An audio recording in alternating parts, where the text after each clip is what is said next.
house always wins. Play long enough, you never change the stakes, the house takes you.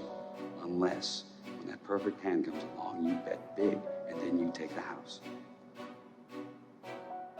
I've been practicing this a little bit. Did I rush you? Felt like I rushed. That was good, I liked it.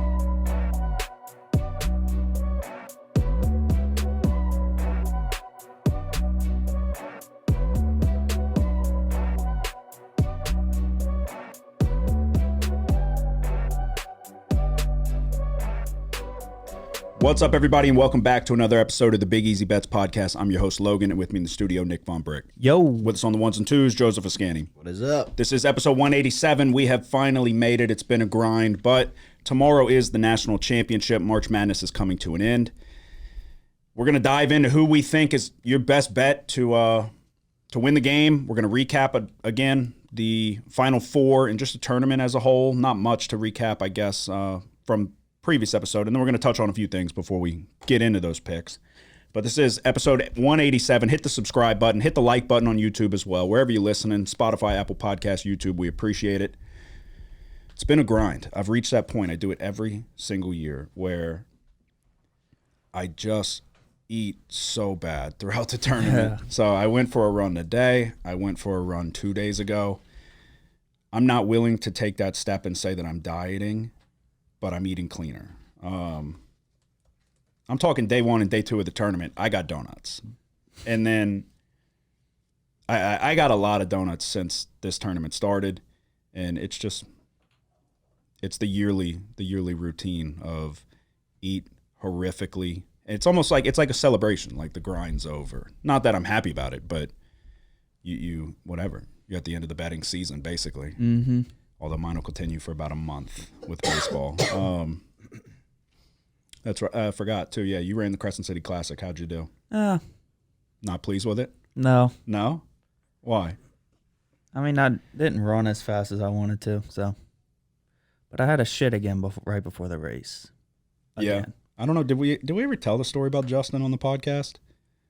No. I don't know if we did. So I ran the Crescent City Classic, not with Nick, but we rode together. And we were in the slower group. He was in the faster group. So I was with myself, Alec, who's been on the podcast before, and then Justin, somebody who's been on the podcast many of times. You all know him.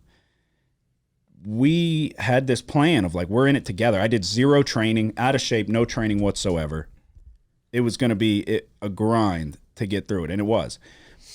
So we get there, we're ready to roll. The gun goes off. We're running, me, Justin, and Alex, side by side. We're going to grind this out together.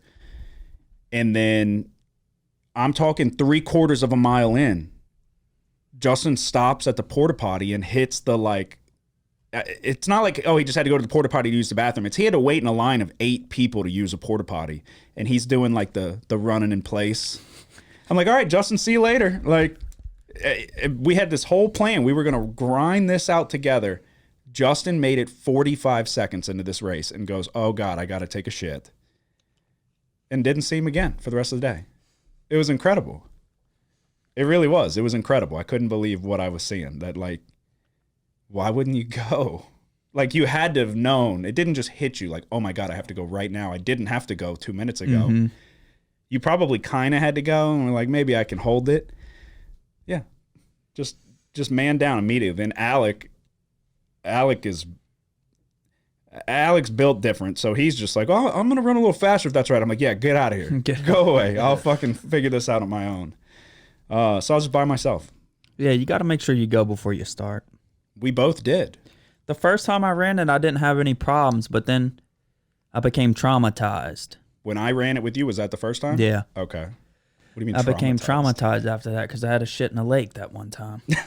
So now I'm like, I didn't want people to know that. I have to make sure that I go. What would you do if you had to go mid-race?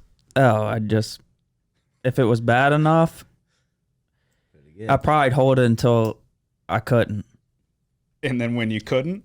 Then I'd withdraw. I wouldn't even finish. Would you formally withdraw, or would you like notify somebody, or you would just opt out? I'd just walk off. Yeah. So I haven't ran it the last 2 weeks. Last 2 years. I was on the honeymoon 2 years ago. Obviously, we had the baby this year, so I'll be back next year maybe. How does it work with eating? Like, how do you time that out? I don't. Just eat whatever. You want to eat a good bit before. That was the other thing. I woke up late and then I ate later than I wanted to. Do you try to carb load? I guess a little bit, but yeah, it's not that long. So yeah, I remember. I guess for some people it's longer, and it might be necessary if you're going to be like running for over an hour. Then you might want to. But yeah, I remember when I made the decision I was going to do it. I was like, all right, let me go for a run. I made it like. I was like, I'm going to run nonstop and just see how far I can go. No stop. And this was like 2 or 3 days before the race. Maybe a little more, like less than a week though. And I made it like 3/4 of a mile and I had to walk back home. I was like, my fucking hamstrings are killing me. It was bad. It was really, really bad. The fact that I got through that at all was a feat in itself. That was like just ridiculously out of shape. And I'm battling that amount of out of shape right now. So, but this is the yearly cycle. In the winter we bulk and we bet, and then when March Madness is over, that's when we're like, oh shit, it's getting light outside. People can see again. So you're gonna gotta start going for a run. Bulk and bet. The South Carolina Gamecocks today just won the women's national championship. Yep. Stop the presses. What you mean? Well, I mean, nobody cares. But they do. I'm kidding. They do. Chill out. Yeah, I made a video about the UConn Iowa game, and it's so funny. I could do like a social experiment on how people interpret things. I really don't even know. There was controversy in the Iowa UConn game. They called an illegal screen with 5 seconds to go as Paige Beckers was coming off the screen to get a shot for the win. Ball went back to Iowa, which subsequently ended the game. So I made a video essentially just asking people's opinion. Twice throughout the video. Did you see the video? Yes. Okay. I thought you were off the socials. I saw it. Twice throughout the video, I say I thought it was a moving screen, and then I triple down with I think they made the right call. The amount of people that were like, you stupid fucking idiot. It was a moving screen. I'm like, I know. I said that. The number of people that were like, what do you want them to just take the referees off the court? What, last 5 minutes, 10 minutes? You name it. I'm like, no, don't want that to happen either. I'm so confused how people interpret things one way, and an overwhelming amount interpreted it that way. One guy was like, you're such a fucking idiot. That was a screen. You don't quit your day job. Well, bitch, this got 250,000 views, so suck my dick. It's crazy that I don't understand. It was not controversial, but I'm convinced that no matter what you put out, people are going to take it controversially, if that's even a word. I was blown away, but I mean, I'll give you the live tally right now. Everybody was like, God, you're just stirring up drama. I'm like, am I? I didn't think I was. Yeah, it's at 207,000 views. Got like 50 on TikTok. Just another day at the office. Suckers. Yeah. It's like keep yeah, commenting. it's clearly a foul. Yeah. Oh, gosh, yes. Well, that's what most people were saying too, but I wasn't saying it's not. Yeah. All I said, to clarify, if anybody's fucking listening that came here from that video, all I was saying was, as a sports fan, you want to see a buzzer beater attempt. That doesn't mean, oh, they shouldn't have called it. Doesn't mean, oh, you shouldn't have called the illegal screen. But it is a fact that the whistles get a little looser towards the end of the game. Mm-hmm. When it's crunch time, Alabama against Auburn, the 4th and 31, the receiver pushed off, clearly pushed off. Alabama wins the game. It kind of comes down to that you let the players decide it. You don't want it to be decided by a whistle, is what I said. As a sports fan, you don't want the game to come down to, oh, the whistle decided the game. As a Saints fan, I wish it would have in 2018, but that was like egregious. It was clearly a moving screen.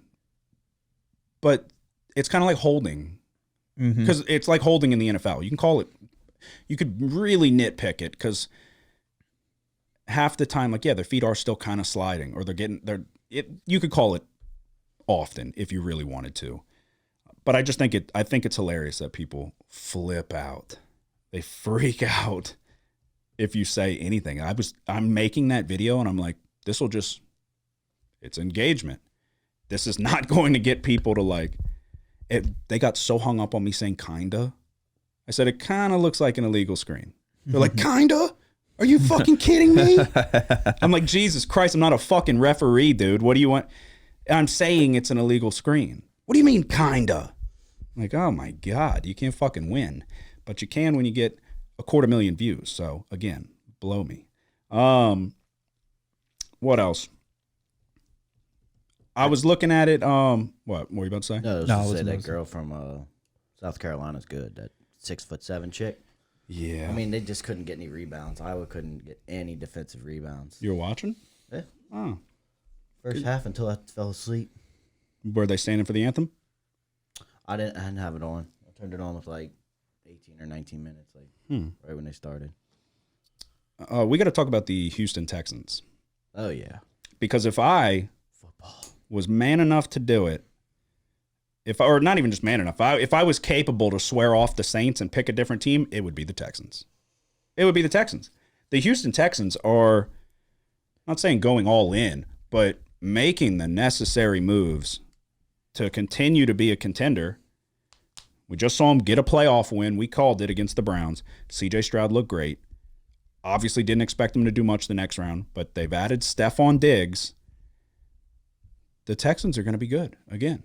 It's going to be we're possibly entering into a time where the Texans are like a perennial contender.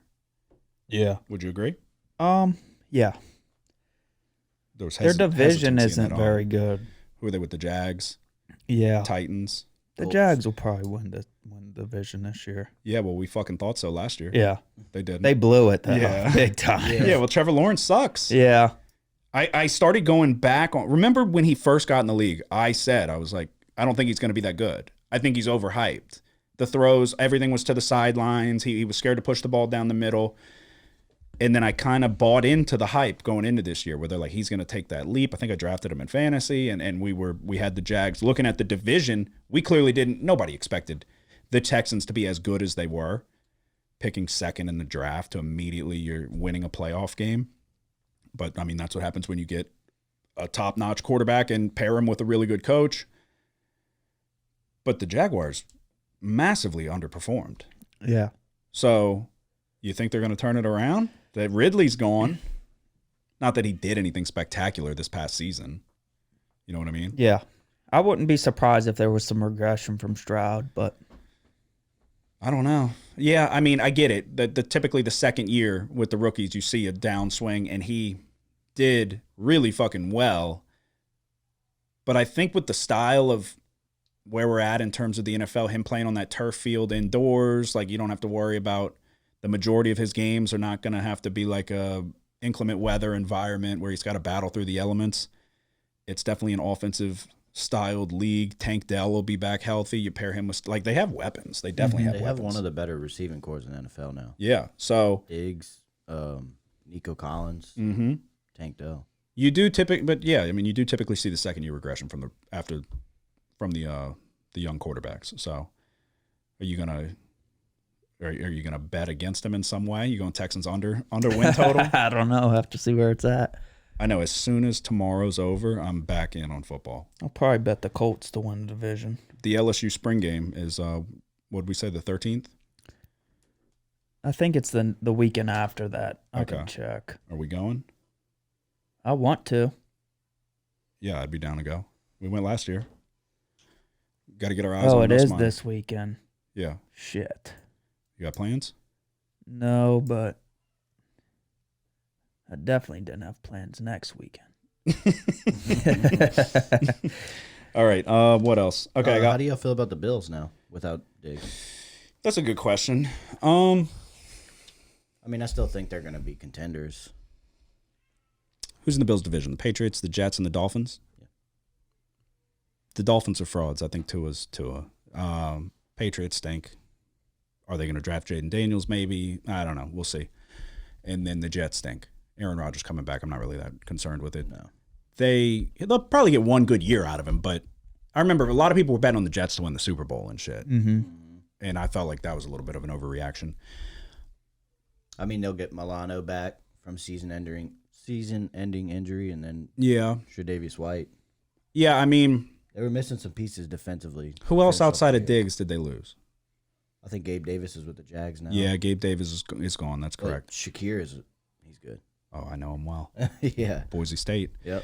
I don't think that Stephon Diggs is like holy shit. Like with the receiver, you can fill that void relatively easily. Look at Shakir. I mean, I agree. Stephon Diggs is good. Don't get me wrong, but he dropped that deep ball. Yeah. Oh yeah. He's past his prime. Yeah, and he's always been a little overrated, I think. Yeah. It's always been He's lost a step for sure. Yeah.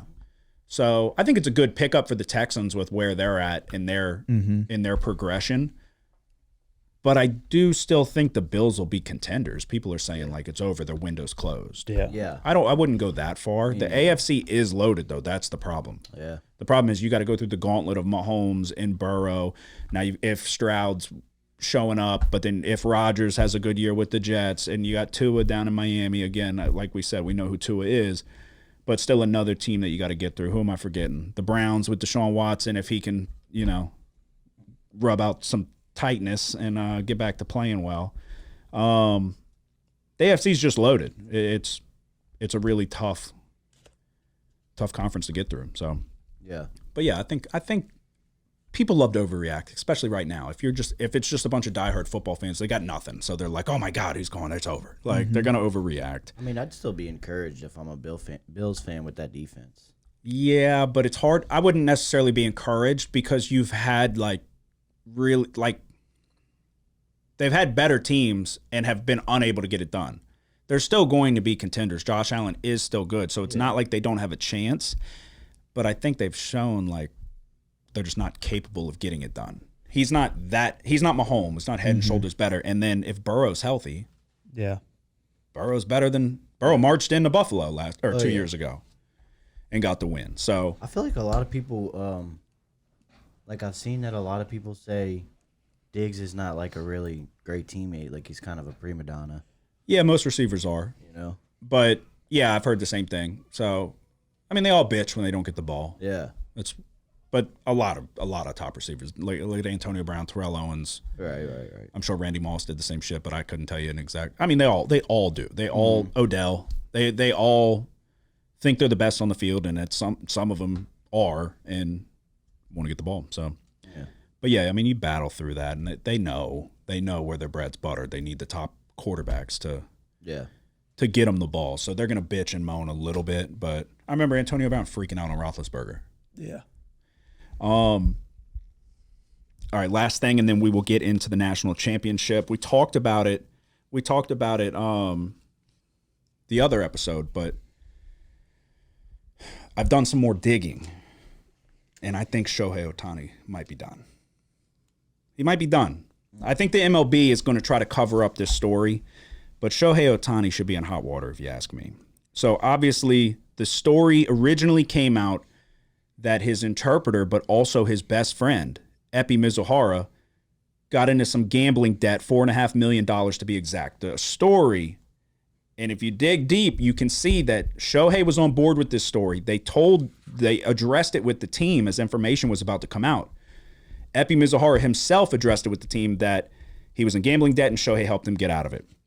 Well, then some more damning evidence came out in the form of 9 different $500,000 wire transfers to a bookie in Shohei's name. So then the story changed. Now the story was that Epi Mizuhara robbed his best friend Shohei Ohtani, and Ohtani had no idea what was going on. Mind you, this is a guy that in the home run derby, for example, when everybody's picking a relative or somebody close to them to be involved in some way, Shohei Ohtani had Mizuhara catching for him behind home plate. That's not just some run-of-the-mill interpreter that was assigned to him to help him get through interviews. This was somebody he was with 24/7. As people who bet, you surround yourself with people with like-minded interests. As people with a round table of gambling problems, we know what gambling problems look like. If we had that kind of money, we would have those same gambling problems. We just have smaller scale gambling problems. You're telling me that Shohei Ohtani had no idea that $9 $500,000 wire transfers were being processed in his name? He doesn't peg me as a guy who's not up to date with his money. So if you're the MLB, you got a scandal on your hands. It is what it is. I'm not saying that Shohei Ohtani's betting on these games, but I'm certainly not saying he's not. I think that it's one of those, like, if it walks like a duck and talks like a duck, what is it? Come on. He's betting on these goddamn games. Yeah, how much money does this interpreter have? He's lost $4.5 million. Well, they're saying that's where it gets dicey. It's Shohei's money. It's Shohei, allegedly. The conspiracy theory is that, yeah, exactly, this interpreter doesn't have that kind of money, but Shohei Ohtani does. So the story is he stole from him. Don't know how he stole his money. Fucking $4.5 million to be exact. Doesn't make any sense. Does he never check his account? Yeah. We had $9 $500,000 transfers, and he had no idea. It's bullshit. It's a lie. He's betting. I mean, it's different money in baseball. That's a full-blown gambling problem. That's what that is. And that's a fall guy. I'll take care of you. Why is he not arrested? Yeah. That's the fishiest part. If he stole $4.5 million from the face of baseball, he would be arrested like that. Goodbye. It doesn't make sense, but it does. If you know that Shohei Ohtani's gambling on baseball and has a tremendous gambling problem. He's not good at it. He's not a good gambler. And people are tracing back, like, certain Angels games where there was bets against them, very large-scale bets against them placed in that area when he was on the mound and had a bad game. It just, they're going to dig deep. They're going to do an investigation for sure, but I'm sure the MLB is going to try to cover this up. They stand to make so much money off of this guy. Mm-hmm. He's the highest paid player in the sport, and now he is surrounded by a scandal that's like, I know, we all know what's going on. This will go down in history as one of those things. It's like OJ, he didn't kill his wife. There's certain things. It's like, come on. We know. But, I mean, baseball's big on standing on integrity and the rules of the game. So, Shohei Ohtani, his goose might be cooked, if you ask me. I don't know what he's playing, baccarat, slots, betting on sports, I don't know, but it's not looking good for him. So, but they'll cover it up, so he'll be fine. All right. The national championship stage is set. We're looking at UConn taking on Purdue. The Final Four was a tough one. I go 1-2, y'all go 0-2. We're limping to the finish line. Luckily, we're still in the green because that's what happens when you go 9-0 in the round of 32. Still been a profitable tournament, but we are limping to the finish line. I felt like both teams should have covered. I felt like NC State and Alabama should have covered. Yeah. Both melted away down the stretch. NC State tried to make it interesting, and then, I mean, I don't know what they lost by, 15, maybe 13. Mm-hmm. And then Alabama lost by 14 as 12-point underdogs. I don't know what. Alabama shot great, too. That's what's so crazy about this UConn team is that Alabama shot the lights out of the ball to start the game, and UConn was still winning at halftime. Mm-hmm. I don't remember what they were, but they were not missing. And UConn still had a lead. 8 for 11 at halftime from 3 or something like that. Jesus Christ, and you still don't have a lead. Like, that's Alabama. You live or die by the 3, and when they're hitting threes like that, normally they're up 20. And it's like, oh, we're losing. It's like, oh, we're fucked. We're not going to hit this many in the second half. And then Purdue, Edie's size was just too much for NC State. They scrapped and fought, but you got to tip your cap to him. It was an incredible season from NC State. Edie was just too big, and he was hitting all of his little baby hooks in the lane and shit.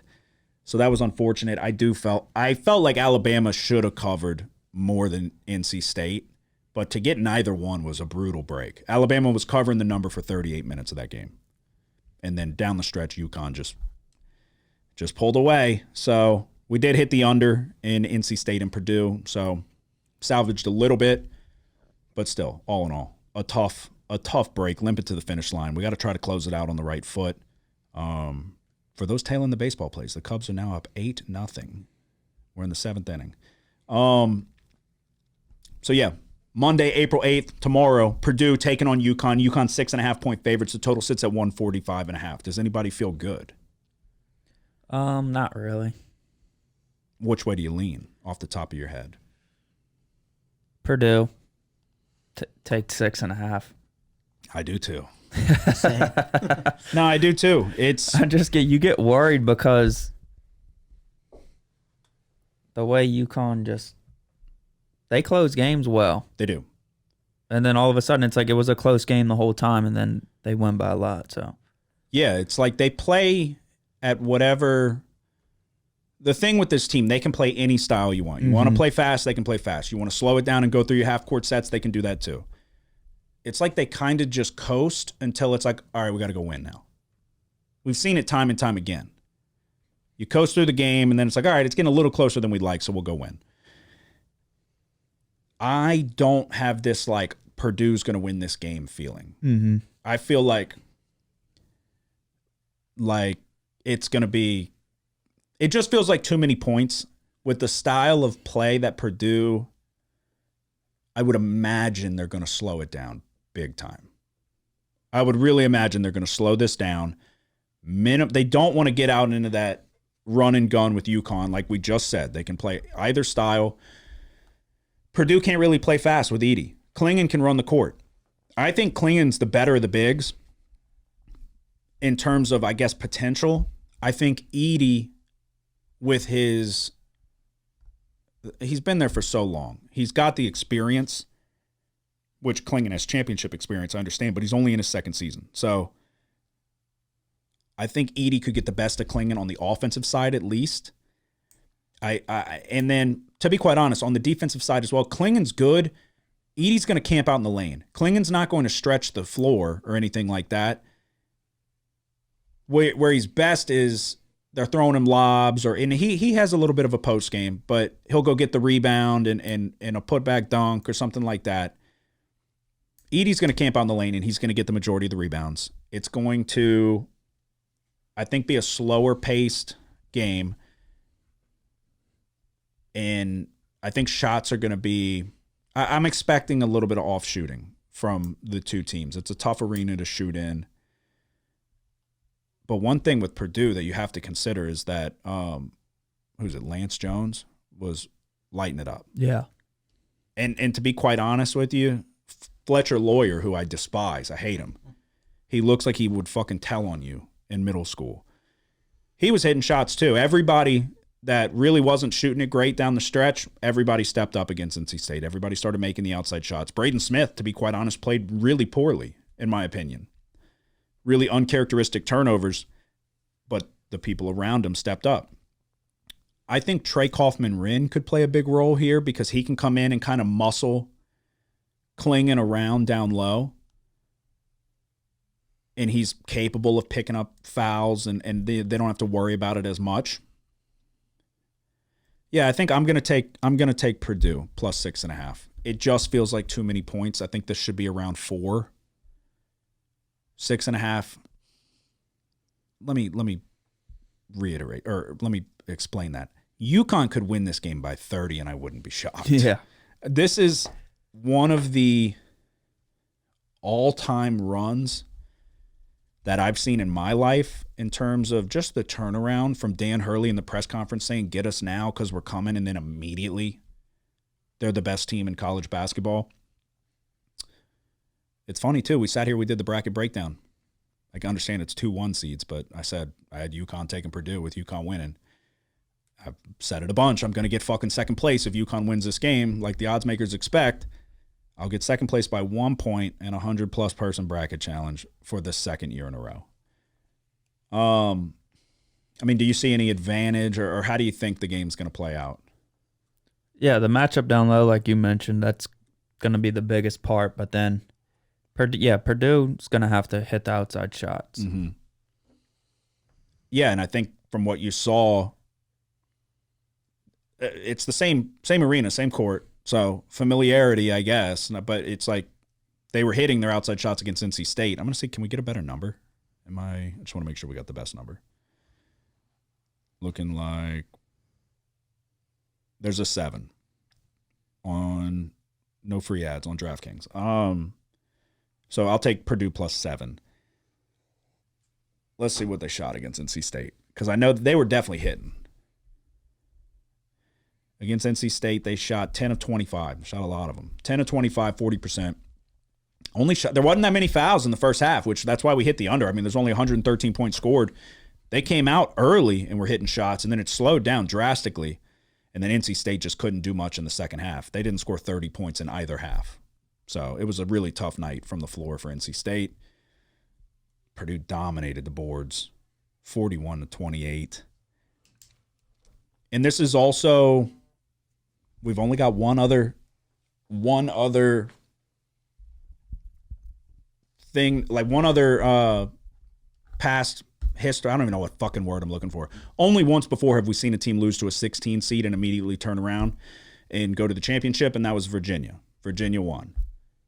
You lose to the 16, that's the recipe. You're going to win a national championship the next year if Purdue follows in the footprints of Virginia. What do you think, Joseph? How do you see the game going? I definitely lean Purdue as well. Yeah, Edie's just too big. I mean, those hooks, he gets them easy. I think Purdue positions him well. I don't know if you attest that to coaching, but I think their positioning with him, their entry passes are always good. And I think that's why he gets those easy little baby hooks that you were talking about, is because their team is so good at spacing the floor and, those entry passes and getting them open down low. So, I mean, I could see that continuing here, but UConn, then again, like you said, I mean, they're good defensively as well. Oh, yeah. They're it could go they're either way. fantastic defensively. So, I don't know. I lean Edie here in that matchup. Yeah, I think if you look at the Alabama game for reference, how Alabama was able to shoot the ball well, Purdue's much better and Alabama was able to keep it close for the most part in the game till the end. Purdue's better defensively than Alabama, Yes. and they're probably pretty close to as good as a rebounding team as Alabama was, which Alabama rebounded it well last game. But I think the presence of Edie down low is something that Alabama didn't have anything close to. Right. No, definitely not. You got Pringle, Yeah. You've got Diabate down there, but nobody even remotely close. Yeah. And you mentioned Wren. Kaufman, He's physical yeah. down low too.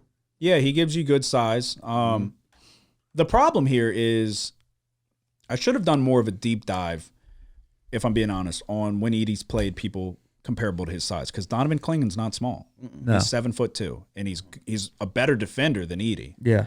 The problem, or the difference here, is Edie's much more adept to score than Klingen is. So if you're going to look at meaning Edie's big enough that he's going to make life difficult for Klingen. It doesn't mean he's this great defender, but he's big enough to bother his shots.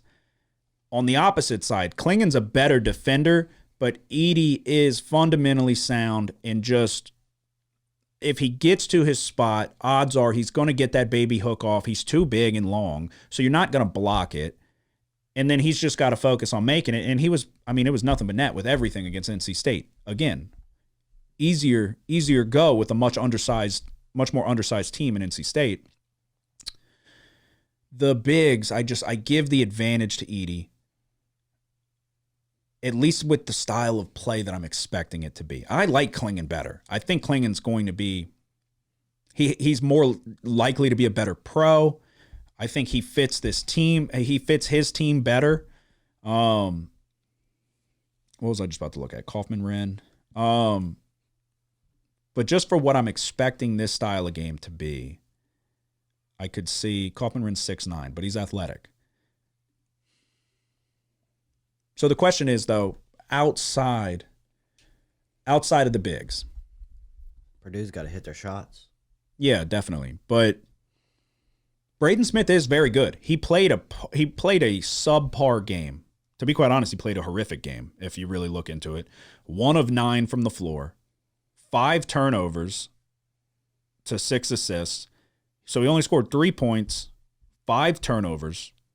2 of them were over and back violations because he just dribbled it off his leg when he was pressured right around midcourt, which was unbelievable. all in all, it was a kind of a tough shooting night from the floor. 40% from the floor. They shot the same percentage from deep as they did from 2-point range. So, and they still were able to withstand NC State. They were doing what they needed to do. They need to hit the outside shots. Edey, the bulk of your scoring in the paint is obviously going to come from Edey. I would expect a better game from Braden Smith. This is one of the better point guards in the country. I don't think he's going to have 2 bad games in a row. Get it out of your system. You get a mulligan, luckily, because you only scored 63 points. Luckily, your defense held this team to 50. I feel, I don't know. This ain't a fucking nuclear missile Mega Max whale play by any means. I mean, if you look at halftime, Illinois, they had a 1-point lead over UConn. Got blitzed in the second half. San Diego State, an incredible defensive team. UConn dropped 82 on them. They won by 30. UConn could beat this team by 30 points. Yeah, the crazy thing is Alabama had 0 fast break points. That is crazy. They can play whatever style you want to play, and then they can take you out of yours and make you play their style if they want to. Yeah, it So how do you take Purdue out of their game? Half court set, get Edey to a spot. I mean, you take Purdue out of their game by, as soon as they miss, you push it up the court quick, right. And they can. And then Edey's going to lag behind, and then, I mean, dude, it's just once they get going, they have so many guys that can finish around the rim. Points come in bunches. I'm looking at this as I'm trying to look at this as like from the sharp side. I think the sharp side is Purdue. But God, the more I fucking talk about it, I'm like Caravan. You forget about Caravan. Yeah. I mean, Newton's the best scorer at least. But then you've got Cam Spencer, Caravan. What's his name? Castle is going to be a lottery pick probably. Fuck. Yeah, the big thing is if like Klingen's able to defend Edey enough to where they can guard the perimeter well, then Purdue's going to be fucked. Yeah, definitely. So, that's what we need to figure out. We need to figure it out. Do we think he has what it takes? Who, Klingen? Yeah, to stop Edey? And no. That's why. Yeah, no. That's why I lean Purdue, because I do think